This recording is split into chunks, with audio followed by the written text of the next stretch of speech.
Hello everyone, Tokoza.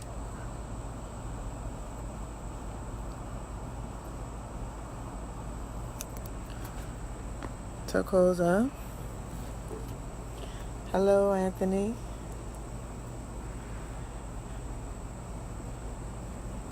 Say something, let me know that you're here.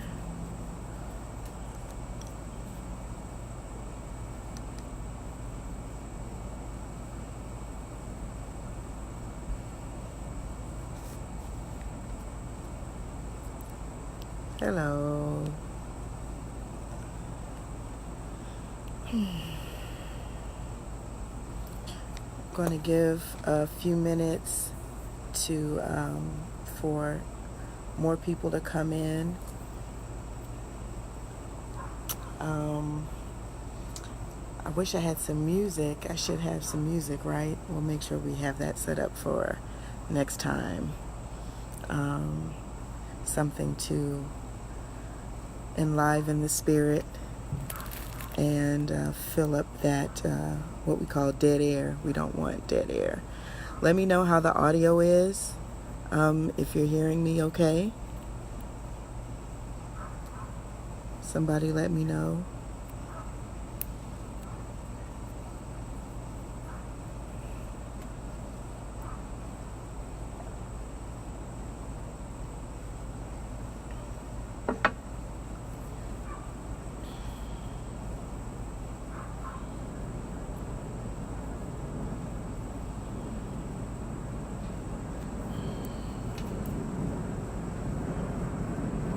Can you all hear me all right?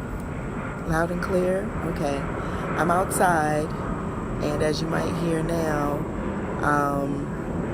there's an airplane flying overhead, so there may be some of that interference, dogs barking, birds chirping. Yeah, we are out here in nature, so you're liable to hear all of those different types of sounds. But as long as you can hear me, then we're good to go. We're good to go. Hello everyone. Hello, Debony. Nice to have you with me.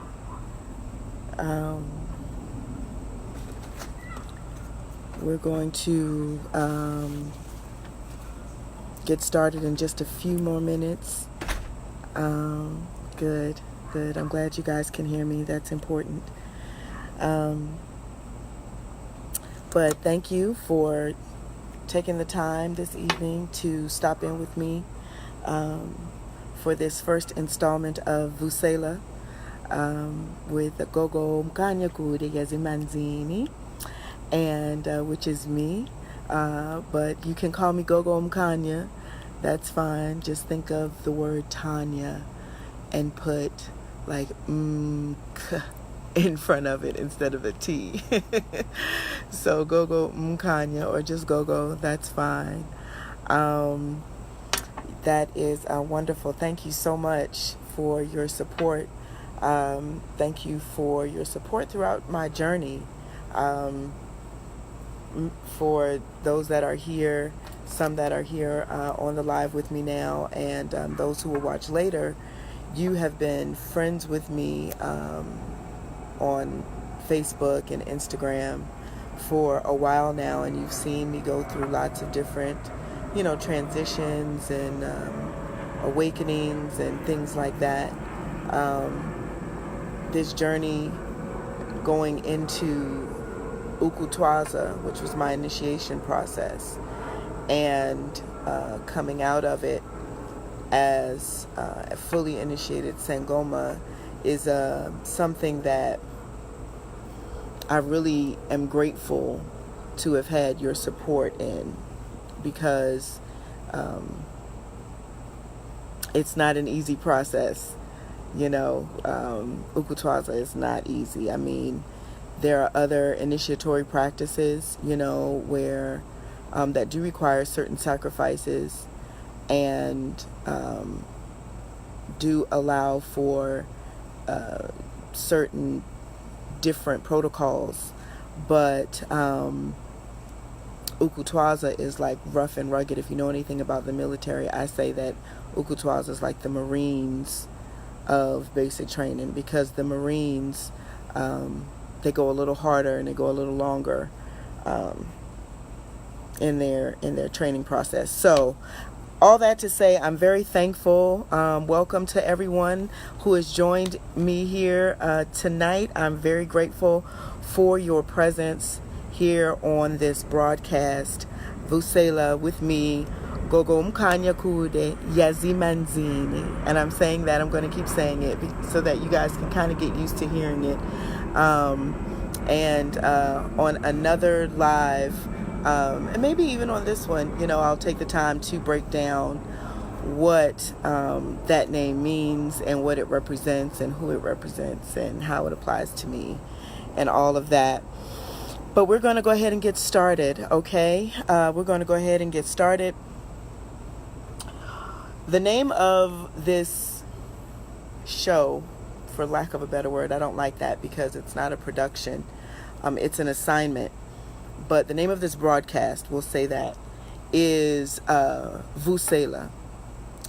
And the word Vusela is an isiZulu word that means to revive, to awaken, to call up. And so my assignment as someone who has a history as a preacher, as someone in Christian ministry, in Christian leadership, my assignment that I, discovered during my process is to bridge the gap between that Christian theology and African spiritualism, which in truth, anyone who knows anything about the Bible knows that it draws heavily from African tradition. When you talk about the plagiarism of the Old Testament and Kemetic proverbs and Kemetic principles and ideas and images, ancient Egyptian ideas, principles and images that are pervasive in the Old Testament, you see that these are African, concepts, and so I am here. I'm going to be using the Bible, and I'm going to be using some other texts, but tonight we're just going to use the Bible. Please don't misunderstand. This is not me going back into anything. This is my divine assignment by my Dlozi, by my ancestors, to awaken the sleeping minds that are still locked into the Christian paradigm, to the Christian spell, and to realize that all it really takes is a gentle nudge in the right direction. And for most of them, this is the only book that they've even attempted to read or study in any depth, other than, of course, their coursework if they're in the university or something like that. But the Bible is what they know. The Bible is the language that they speak. And the wonderful thing about the Bible is that it is a key. The Bible is a key. And a key can be used to either lock a door or unlock a door. And for many of us, the Bible has been used to put us on a mental lockdown, the way that it's been taught and interpreted. And so my assignment is to awaken and revive your sense of awareness in terms of your relationship not only to the Bible, to the universe, to the Creator, to nature, but also to yourself. Okay? So with that being said, the topic for tonight that we're going to be talking about is the purpose of ancestors.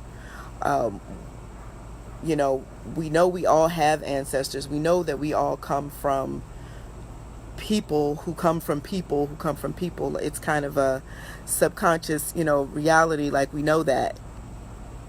But what we don't know, and one of the things that has been lost to us really here in the continental United States, is the connection to our ancestors and understanding that relationship and what it's there for, what the purpose of it is, the power that lies within that relationship between you and the ones who you come from, the ones who sent you.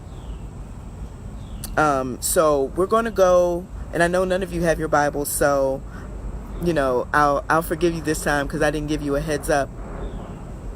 But we're going to go to Hebrews chapter 11 and Hebrews chapter 12. And Hebrews chapter 11 says, "Now faith is the substance of things hoped for, the evidence of things not seen. For by it the elders obtained a good report." Now, one of the things that I do whenever I read the scriptures is I'm always very mindful to apply my present consciousness to what I'm reading. So when I read about anything in the scriptures, I'm not reading about, the Israelites or the 3 Hebrew boys, I'm not reading about these characters. I'm seeing myself, I'm seeing my ancestors, my relationship with them, with myself in the scriptures. And I think that's a very important note for me to add here, that I'm not here for any type of, historical argument. Oh, this isn't historically accurate and da-da-da-da. We're not dealing on that level. We are dealing on the level of using this book as a tool to decode, to recode, to awaken, to revive the ancestral connection that lies within us. Because the truth be told, many of us have Christian ancestors. We have ancestors who believed and who tried, and who, we have ancestors who gave up on their ancestors and accepted Christianity, whether it was under the whip or by choice or whatever the case may be. This is what happened. These ancestors need to be appeased. These ancestors need to be healed and lifted and elevated. Whew, excuse me. So now faith is the substance of things hoped for. So what is faith? Faith is more than just what you believe. Faith is more than just what you think and what you believe and what you hope for. Faith is what you do based on what you believe. And in truth, faith is what you do based on what you believe about yourself. Because if you don't believe that you are capable of climbing mountains and overcoming obstacles, if you believe that you are not above but that you are beneath, if you have that belief about yourself, that's how your faith is going to play out. That's what you're going to do. That's how you're going to behave. That's what you're going to act out in your day-to-day life. So faith is what you do based on what you believe. Our ancestors believed and operated in faith that they were divinely connected to nature, the universe, to God, to the divine, to the source, whatever you want to call it. They understood their connection to the world around them, both visible and invisible. And it was that faith that caused them to obtain a good report in the spiritual realm and also within their blood lineages. We honor and venerate our ancestors because they have the experience and the wisdom of being both here and there. And that's one of the reasons why we don't immediately begin to honor recently deceased loved ones and family members as ancestors, because there's an initiation process that they have to go through when they transition from this experience to the next one. It's a growth process, just like a baby being born here. But it is through that process that they gain the wisdom and the maturity and the development necessary to be able to guide you, and to be able to guide your children and your children's children. And so it is this belief, it is this belief that leads to faith, which is how we act, which is what we do. Tokozani Baba, Tokozani. Thank you, Baba, for joining me tonight. I appreciate you so much. We're just talking now about faith, what faith really is, how faith is not just the belief in yourself or the belief in a thing. It is actually how you act on that belief, on that thought.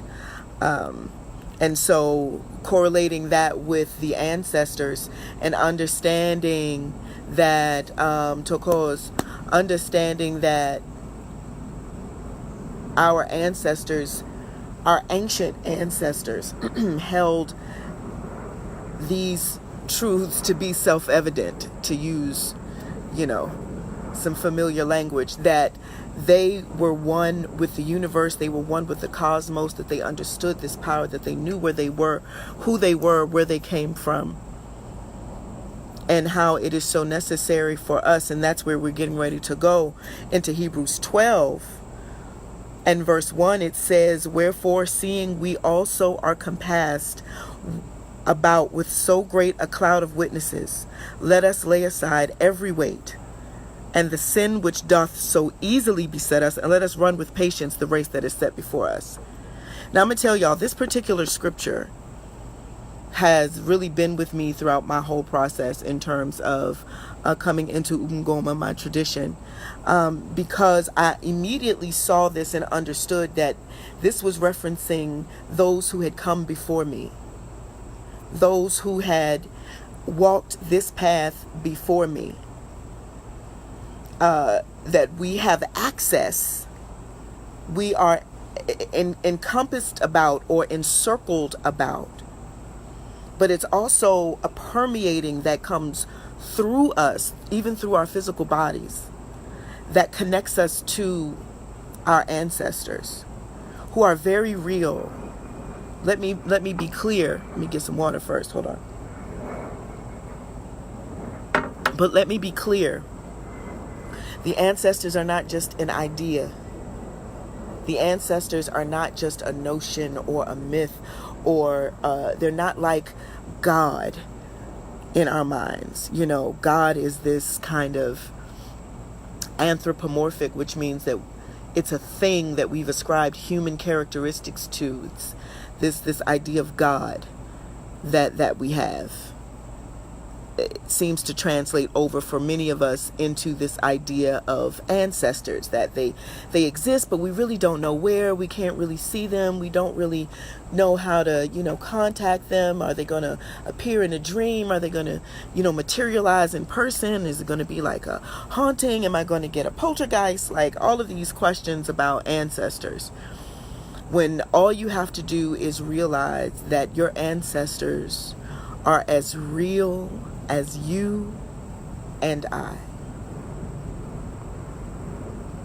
Your ancestors are all around you. They are everywhere. Your ancestors are within you. Science has proven that we carry ancestral memory in our cellular structure. And that's a lot of times where phobias come from, and a lot of strongly held beliefs that we have, a lot of ideas about ourselves. They not only come from the world that we're surrounded in, that, conditions our mind, but also it comes from our genetics. Trauma is passed down through the DNA, actually from the father to the child. And it is stored in your nervous system. And if you know anything about the biological makeup of a sperm cell, it has three parts. It has the head, it has the little midsection part, and then it has the tail. Well, when you take out the human central nervous system, you have an expanded, kind of evolved version of that. You have your brain stem, and then you have your spine. Your spine, of course, has all of these feelers out called nerves and other, sensory things that pick up information. Saying all of that to say that much of what we go through in terms of our lives, when we find ourselves faced with obstacles that we just seemingly cannot get over, over and over and over again, we're faced with this same hurdle, this same wall, this same issue, and we can't get over it, and we can't get through it, and we can't figure it out, and we try to figure it out on our own, and nothing works. Well, the scripture says, wherefore, seeing we are also compassed about with so great a cloud of witnesses, let us lay aside every weight. So, laying aside every weight, those are those loose associations, those casual covenants, those, auxiliary friendships, those things that are attached to us that we know are not good for us. And that all it takes is a little bit of discipline for us to let go of, but we don't let go of it. We hold on. We hold on to the things that literally weigh us down because they fondle our pain. They soothe the sore spot. They, there's the part of us that makes excuses, and we kind of give in to that. Those are the weights. That's what it means when it says to lay aside every weight.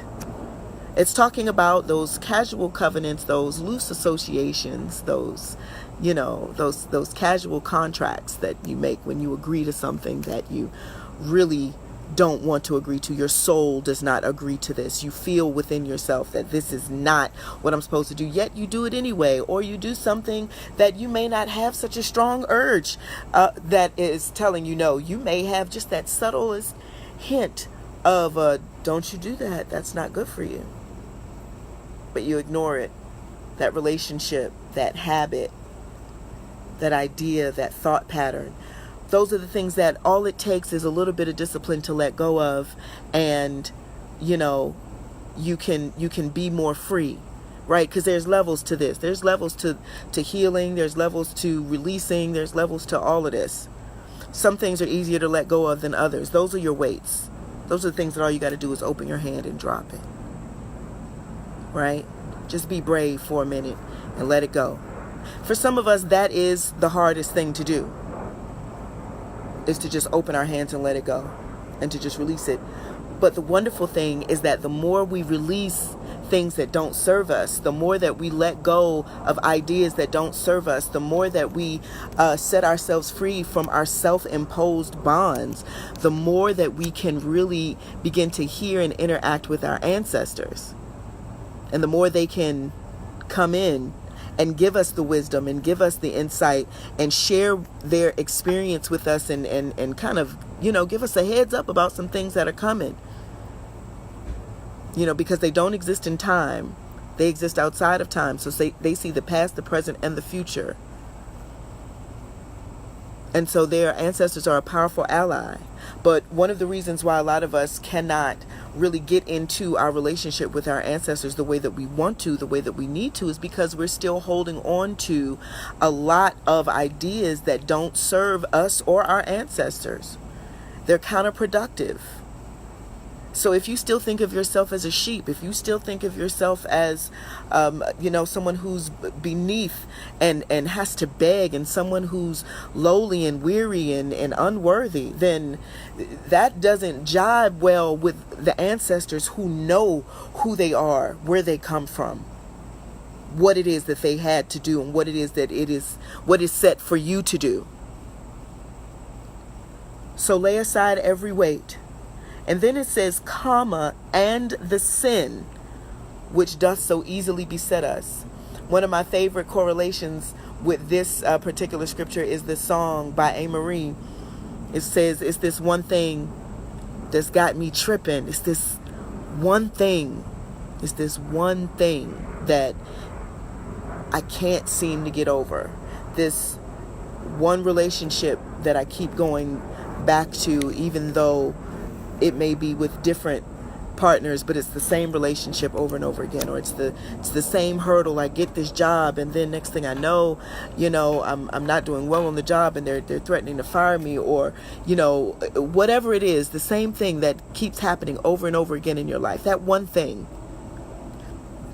that one fear. I'm not good enough. I'll never amount to anything. That'll never be me. When we see someone succeeding, we get envious and we say, that'll never be me. I can't. It's that one thing that easily trips you up. So when we're talking about accessing and developing a relationship with your ancestors, we are talking about being honest and being truthful about where you are with yourself. Because your ancestors live inside your body. Your ancestors live in nature. There is no separation. And so, understanding that we have these examples in our ancestors.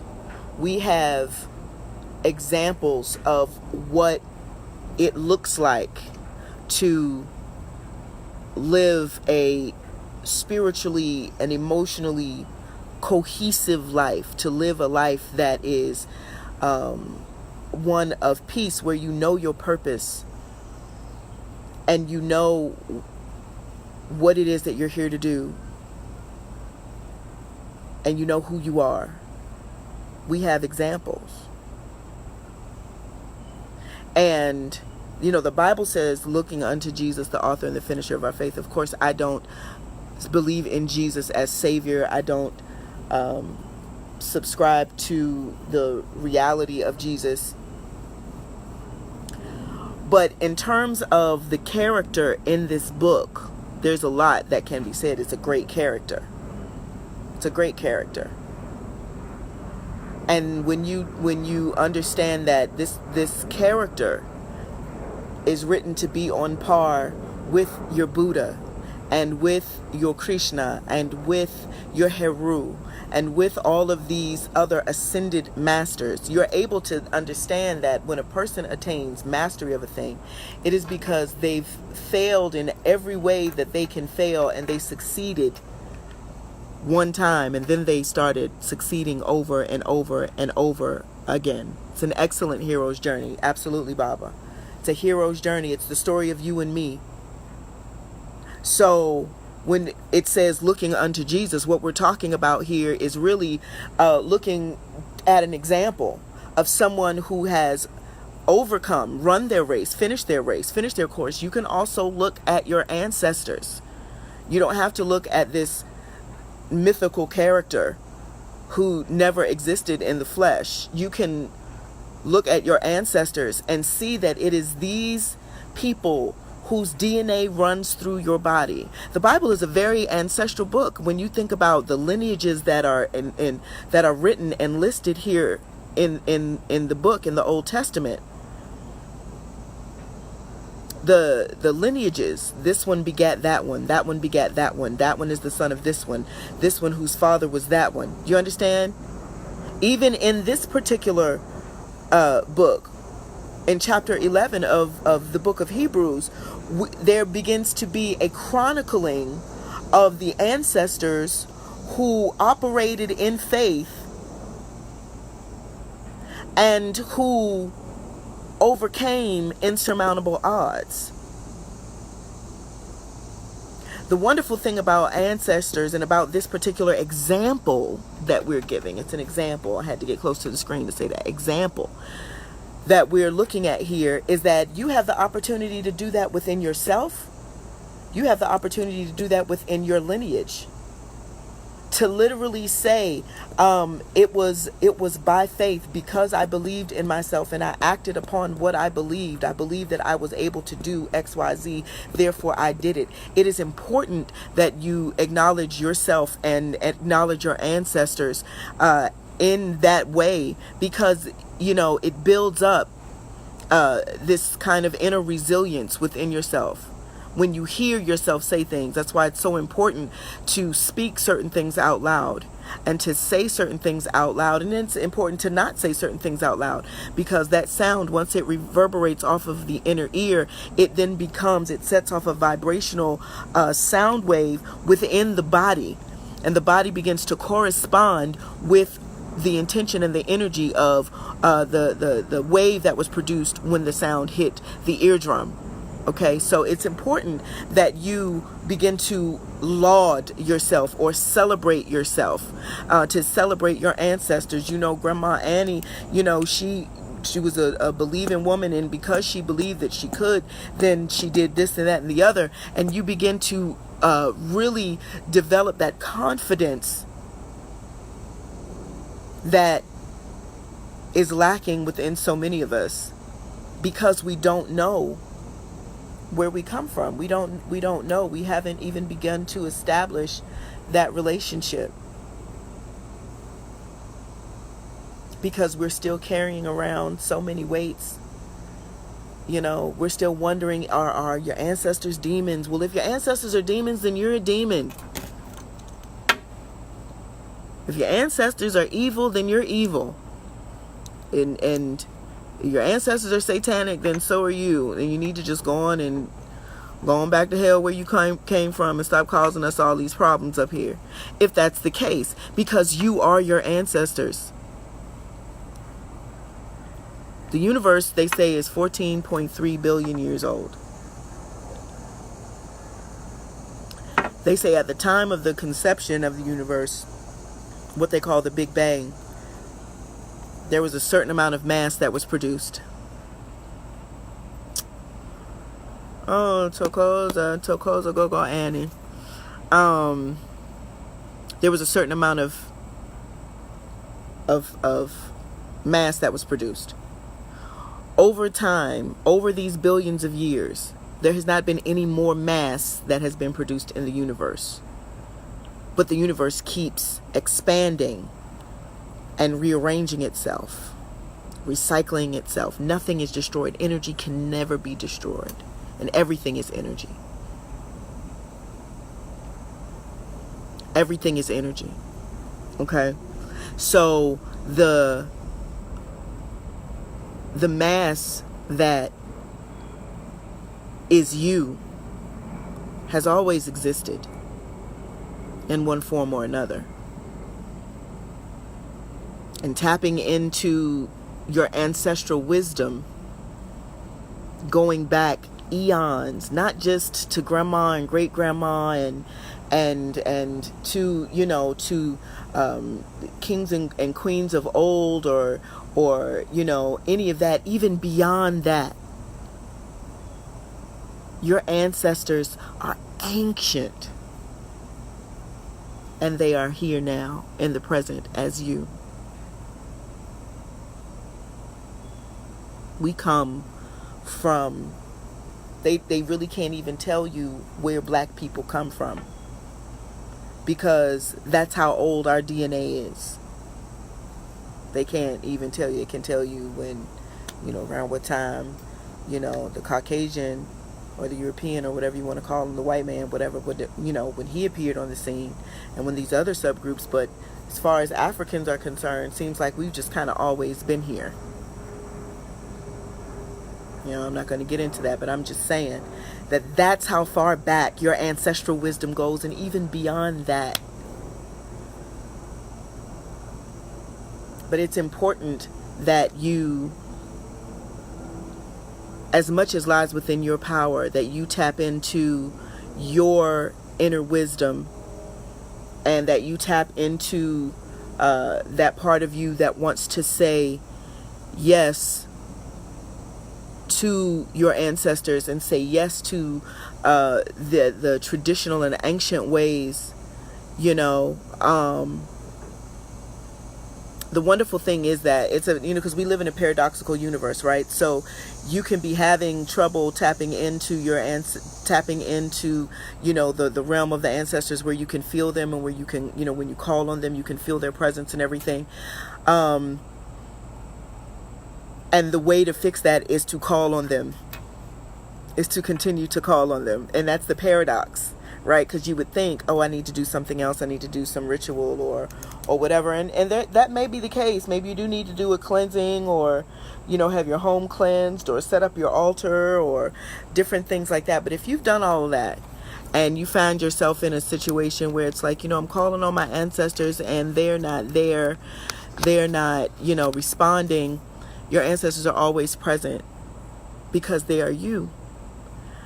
So, it's always going to come back to you. So if you're having a difficult time connecting with your ancestors, then you have to ask yourself, what is it that is taking your attention from your ancestors and from the present moment where you want to connect into that etheric realm and into that other dimension, but yet there's something that's distracting you. So then it's incumbent upon you then to make sure that you're distraction free and exercise discipline. See, discipline is your job when it comes to dealing with the ancestors. Discipline, that's the wonderful thing about ritual, because ritual allows you to develop that discipline in a way that both edifies you, it satisfies your creativity, it satisfies the ancestors, and it's a wonderful way of creating those roads in the brain that need to be developed when you're talking about developing a spiritual muscle memory. That's something that was stressed to me, as a Twaza, is about developing this muscle memory where you know how to do like automatically. If you can't connect, you automatically are doing a systems check of like, okay, where am I? What's on my mind? What have I been eating? What have I been doing? What have I been listening to? Who have I been listening to? Who have I been talking to? Who have I been having sex with? Like all of these different things, that systems check to make sure that your spirit is clear and open to receive and to actually activate what is inside you. Because yes, you're receiving messages when you contact your ancestors, and when you sit and you communicate with them, and we're going to talk about ways to do that in a few minutes. But when you sit and you communicate with your ancestors, and you begin to meditate or whatever it is that you do, yes, you're receiving messages from the etheric realm. You're receiving messages from the ethers, but you are also receiving messages from inside of your own body, inside of your own spirit, yes, your own soul, yes, but your body is communicating to you on a cellular level. On a cellular level, this is intuition. On a cellular level is where that communication comes from, and those are the memories and the wisdom that is housed from your ancestors. Okay, so you got to understand that if there's an issue with the connection, you got to always start with you. Are you out of alignment in some way? Because the ancestors are already on that realm. Your ancestors and your spirit guides. Let me be very clear about that, because I spoke on it the other day when I was on live with Coach Kair, that not every ancestor is here to guide you into health, wealth, and prosperity. Not every ancestor is ascended. Not every ancestor is enlightened. Not every ancestor has your best interest in heart. We all have some ancestors that are deeply, deeply, deeply wounded, and that are not only deeply wounded, but they're just disagreeable by nature. Okay, and these ancestors, we appease them in certain ceremonies, but these aren't the ancestors that we're calling on. And that's the wonderful thing that I love about my tradition, uMkhanya, is that we have amadlozi.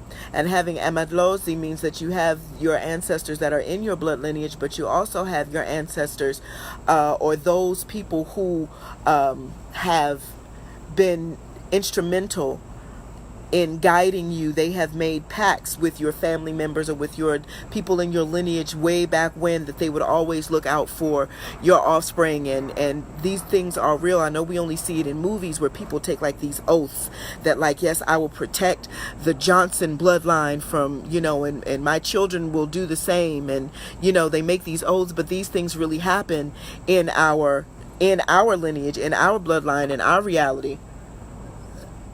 And so it is important to understand that you have spirit guides, that you have ancestors. You have ancestors who may not look like you and me. As many of us are very pro-black and very black, conscious and everything, but we still have ancestors. And even though these ancestors were perhaps an interruption or an interjection into our bloodline, that's not always the case. And so it is so important to begin to really get in tune with these ancestors to help to dissolve some of the biases that we have in terms of really accessing those ones who are here to help us. One of my most trusted and prominent guides is a French Creole woman, and I don't know any French Creole people in my family or in my bloodline. I do know that I have Haitian blood in my family, and that our family did come up through the West Indies and come up through Louisiana and everything, but I don't know that lineage and that, that ancestry to be able to say this is great grandma, whoever. I had to communicate and connect with her in the spirit realm in order to understand who she is, in order to understand where certain things and certain gifts and certain proclivities that I have were coming from, because she is someone who guides me. So this is why it is very important to develop these practices, and we're getting ready to get into that, talking about ways in which you really can access your ancestral memory, ways that you can revive your ancestral connection, ways that you can really maximize your connection with your ancestors. In uMkhanya, we have a practice and a tradition called uMkhanya. Now, uMkhanya is it's not praying to the ancestors. uMkhanya is communicating with them, talking with them the same way I'm talking with you. It is listening and being shown and communicating with them. It's having a drink with your grandma or your great granddad. It's sharing in stories and songs and drumming and good times and laughs and memories with your ancestor. It is remembering that your ancestor is alive and here and well right now with you. And so in uMkhanya, what we do in South Africa, there is an herb that grows that's called mpepo. And mpepo is the ancestor's herb, and unfortunately you can really only get it in South Africa, but this is just me telling you about the South African tradition of uMkhanya, okay, because not everybody has South African ancestors, right, in that way that they need to communicate with. But in this particular tradition, you burn mpepo, we put down snuff, we light candles, we pour beer and we pour liquor, and we laugh and we talk and we identify ourselves, and we become one in spirit, and we literally call them up to talk with us and to communicate with us. Yes, my Baba said that you can use tobacco. If you don't have mpepo, you can always use tobacco. That's kind of a universal conduit of spirit. So, and I know some of us have Native American ancestors and we like to use sage, but understand that sage is just an eraser. So sage is just going to clear out the space. You have to burn something that's going to invoke their presence, and tobacco is a good substitute for mpepo. Yes, my Baba says that you can also burn candles of course, I mentioned candles and the incense, and that's what I was getting ready to get into, is that whatever incense feels good to you. Some people like to use dragon's blood. Some people like to use sweetgrass. There's several different options. You can use lavender, you can use hibiscus, you can use whatever it is that resonates with you, and you can just sit down and sing the songs. I know that my ancestors, my African American ancestors, my diasporic ancestors, the ones that were moved around and shuffled around through the slave trade, they like good old fashioned spirituals and gospel music. They love that. They show up. I can feel their presence. I can hear them. They speak to me. I can feel them. And it's certain artists that they like to hear, and certain songs will just drop in my spirit, and I'll know that they want to commune with me, and that they want to talk with me and share some things with me. And I don't reject these ancestors because they died Christian, because they brought their Christian beliefs with them on the other side. I just recognize that I am here as a vessel and as a conduit, as a vessel and a conduit, to allow them to have expression, and to be able to feel comfortable, to create the environment for the ancestors to feel comfortable to speak to me. That is one of the reasons why we create these atmospheres and we do these rituals and we set up these ceremonies, is because we want to create the atmosphere where the ancestors are free to move. When we was in church, we had praise and worship, and the praise and worship team had to do something called setting the atmosphere. And when you set the atmosphere, it was done so that the Spirit of God could come through and move through and have its way. And so this is the exact same thing that we do when we uMkhanya with our ancestors. We set the atmosphere for them to come and to do what it is that we are asking them to do, and where we agree and we reaffirm. One of the things that I believe wholeheartedly is that you never come to your ancestors empty-handed, and everything doesn't require a sacrifice in terms of a goat or a chicken or a cow or anything like that. Everything doesn't require that, but sometimes just your word, your vow that I will do what it is that you are asking me to do, so that you can do what it is that I'm asking you to do. It is a reciprocal relationship. We don't treat our ancestors like vending machines where we just come to them and we just say, this is what I want, and this is what I would like to have. And we don't treat them that way, because they are living beings and entities and energies that live within our bodies. And so that is an affront when you have someone who is willing to give you, but they want to be in relationship with you, and all you do is just use them for what it is they can do for you. That's not the kind of relationship that we're talking about cultivating here. We are talking about cultivating a relationship that is reciprocal, one that gives back, one that when you come to your ancestors and you express a need, or you express a desire, or you express something that it is that you want to manifest, you also are making an agreement. You are striking a covenant every time.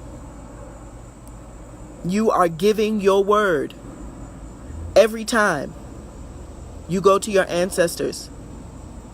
When you go to their altar, to their shrine, when you burn tobacco, when you burn impepo, when you burn incense, when you sing their songs, when you dance with, you are striking a covenant. It is an agreement that you are going to abide in the space that they've called you to abide in, so that they can expand your territory, so that they can do what it is that they have promised to do. Because listen, a lot of times when things aren't going the way that we want them to go, or things seem to be stagnant and it just seems like nothing is happening, and oh my God, what is going on? I need something to pop in our lives. It is because our ancestors are working on the other side.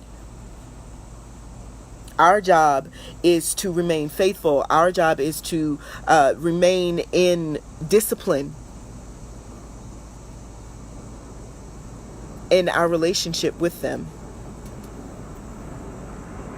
So that's uMkhanya. uMkhanya translates very easily into other traditions, into other ways of meditating. You can burn your incense, you can burn your candles, you can leave water and give, an offering of alcohol, beer, tobacco, snuff, even cannabis. For those of you who smoke weed, cannabis is a wonderful way, a wonderful herb to burn. I recommend that you grind it up really good and that you put it on a piece of coal and you light the charcoal and let that burn the cannabis that way. Like I said, if you're going to use sage to honor your Native American ancestors, I suggest that you burn something else after you use the sage, because sage, like, it just clears the atmosphere.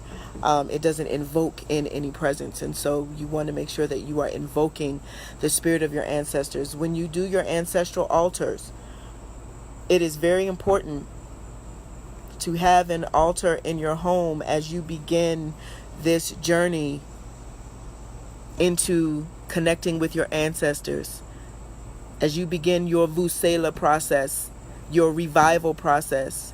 For those of you who do not have one, I absolutely recommend that you sit and that you find a space in your home that is adequate, that your ancestors will feel comfortable in, and you'll know if they're comfortable by the way that you feel.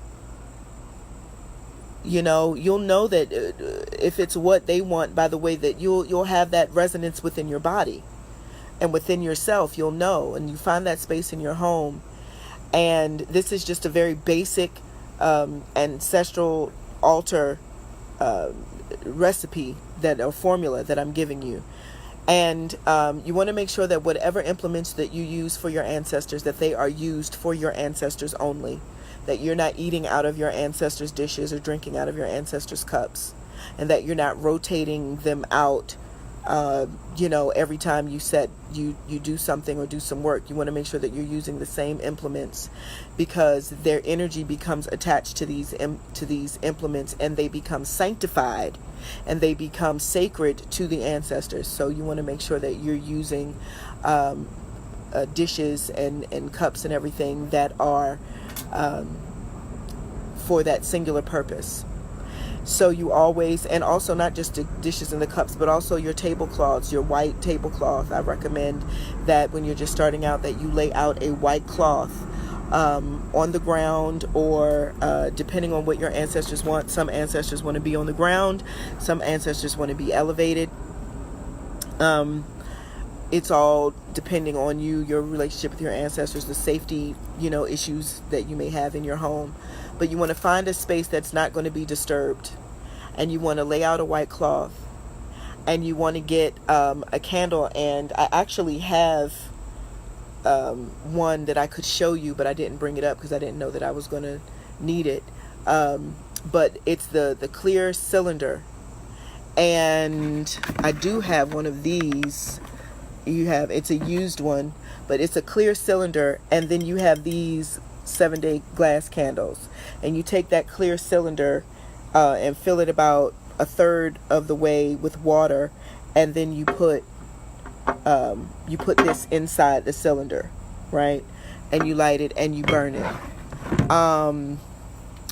That way you always have light. You're sending light to your ancestors. It's a beacon to let them know that you are calling on them, that you are initiating this relationship, and to let them know where to find you. You also have, and also to attract the ancestors that are of the light, and not the ancestors that, need some work, and it's going to be somebody else's job to deal with them.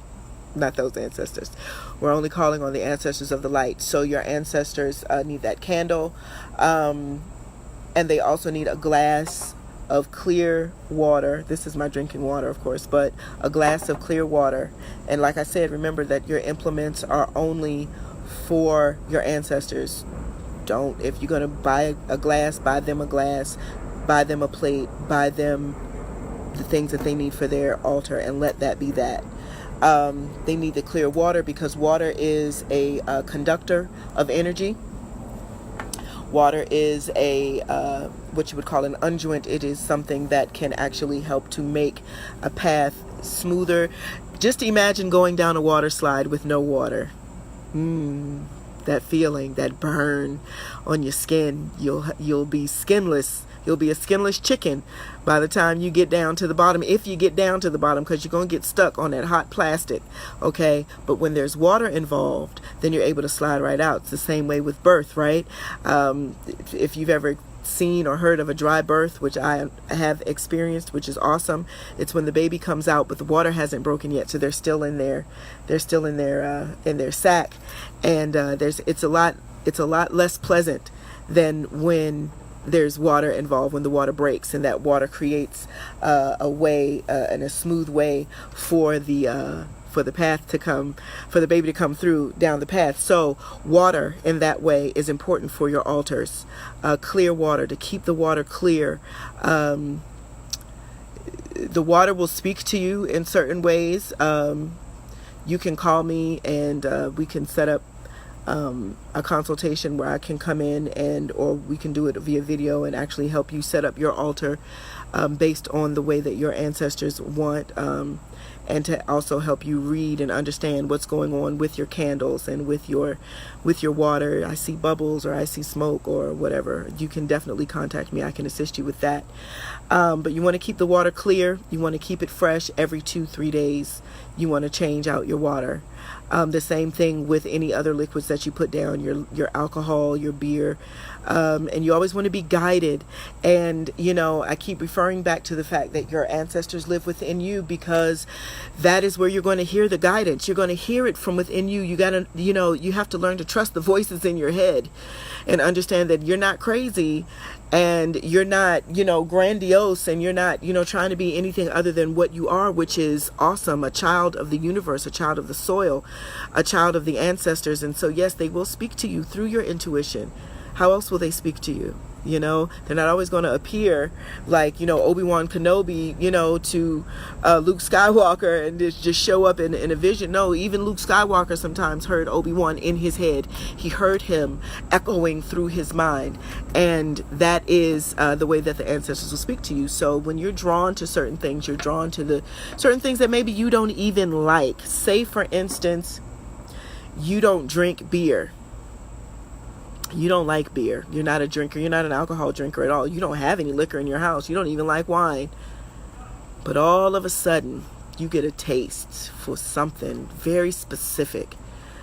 A Pinot Grigio, or a Chardonnay, or Hennessy, or whiskey, cinnamon whiskey. Like you get this taste for something that's like, yo, I don't even do that. That's your ancestors saying that that's what they want. They need the energy from that. They need the vibrational frequency from that thing, whether it's the liquor or the tobacco or the cannabis or the food or whatever. They need that in order to be able to, because they have something for you. They have work that they want to do for you. They have a message that they want to send to you.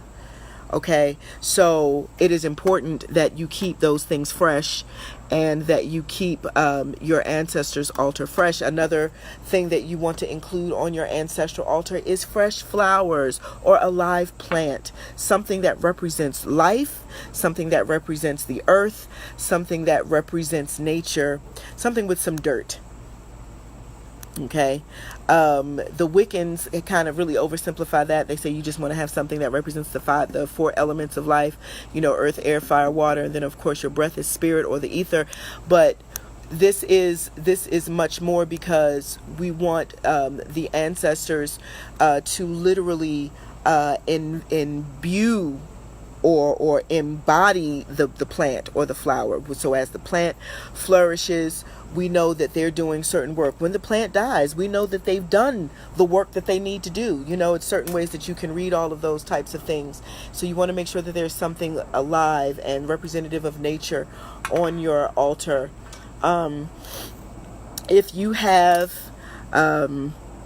pictures, if you have funeral programs, if you have something that belongs to your ancestors, something that represents them, even if it's just a piece of cloth or a handkerchief, or it's a photo or a ring or something, the more that you have, of course, the merrier. Put out what it is that you feel like you want to put out, but you want to put out something that represents your ancestor as you remember them, their life.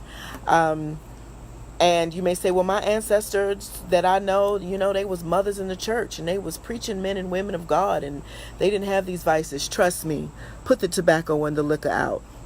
Okay, burn the cannabis. Trust me when I tell you. They may hold on to certain things, but once they cross over there, honey, their taste for things becomes very different. And they, you know, we all got tongue talking folk in our bloodline, honey, but they sure do like them Black and Milds. They sure do like that gas when I put it on the coal and burn it for them. They sure do like that in Peppo. You know, my people like Jack Daniels whiskey, and I know some of them was tongue talking folk. So, you know, you have all of these ways to enliven them. And so these vices, something that represents their vices, because everybody has a vice. It doesn't matter how sanctified your people were, how holy you thought they were. Everybody got something. So put out something that speaks to that part of their humanity. And, you know, and then of course, as you see fit, as you develop your relationship and you sit and you talk with them, you know, different other things will come, and you'll put other things out that they want out, or whatever the case may be. And it's you know, your altar is really your visual representation of your relationship with your people. And you'll hear me say that a lot, your people, because they are your people. They are you. They are who you come from, where you come from.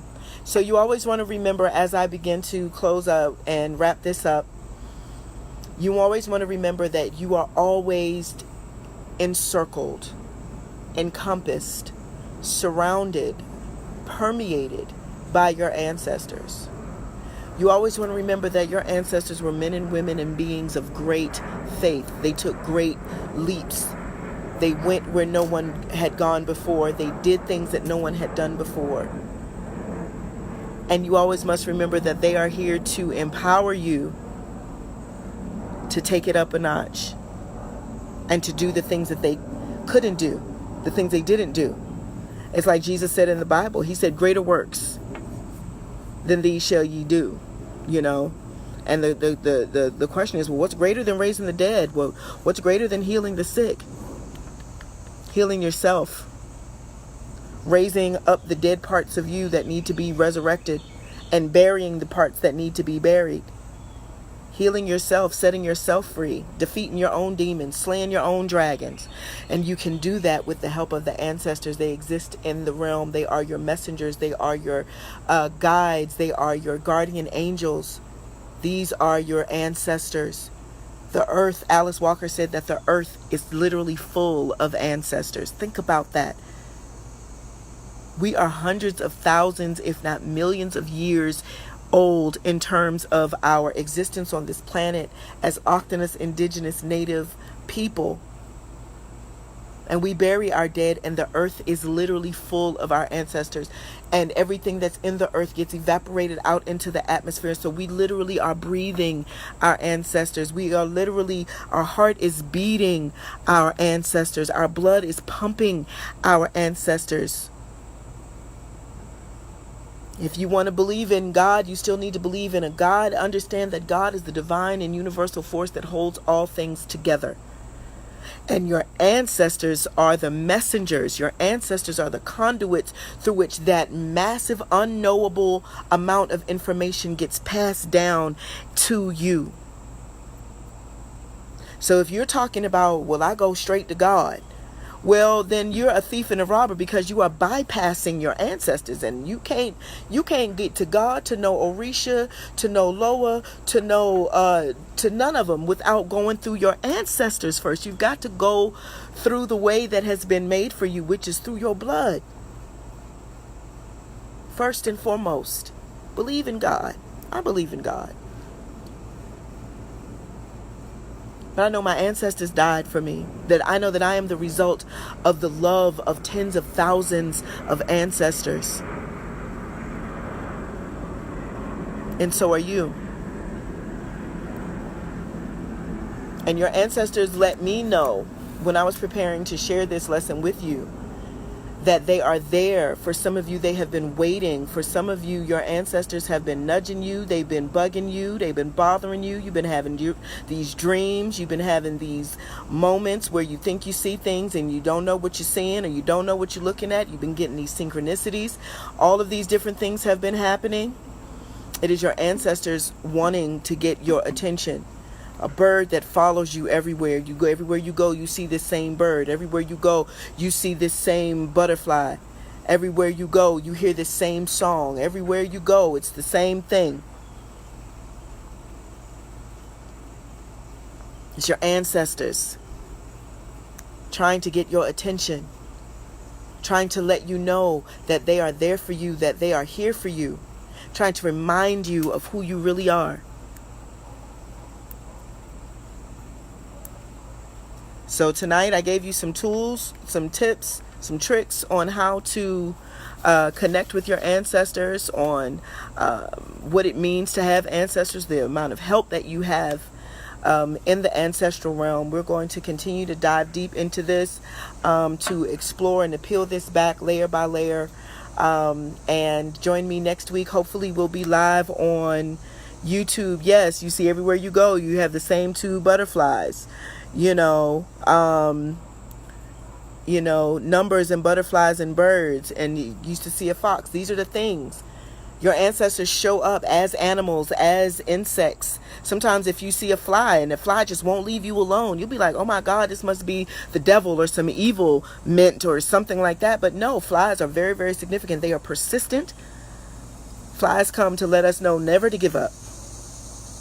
Okay, so there's purpose and meaning for everything. Like, your ancestors will use whatever tools are necessary. That's why I use the Bible, because that's my ancestors have given me that as a tool to be able to use to reignite the minds of the people that I'm sent to. So I'm about to get off of here. I've talked my battery down, and I am very grateful for all of you who have taken the time to join me on this inaugural episode of Vusela with Gogo, uMkhanya kude. And I am very, very grateful to my ancestors, to my Amadlozi, to to my Baba, Teo Kanyezi, Tokozani Baba, Tokozani Ubaba. I love you so much. Thank you for your support and for your assistance. It means the world to me. You already know that. Thank you to my friends and loved ones. My best friend, who is ridiculously hilarious. She says, what is the spiritual purpose of the mosquito, though?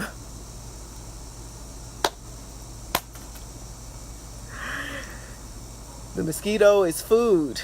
That's it. I don't know. I don't have that. I love you too. I will be going live again. I'll be going live again every Sunday at 6 o'clock. And depending on how it goes, I may just stick with Facebook Live and just do it live here, on Facebook. But I was also trying to, grow my YouTube channel and, do it there. So we'll see. I'll let you know. You guys are cutting up in the comments. I love it. I love it so much. I love you guys so much. Thank you for joining me, and I will see you next Sunday at 6. All right. Tokozani. Enjoy the rest of your day. I love you. Peace.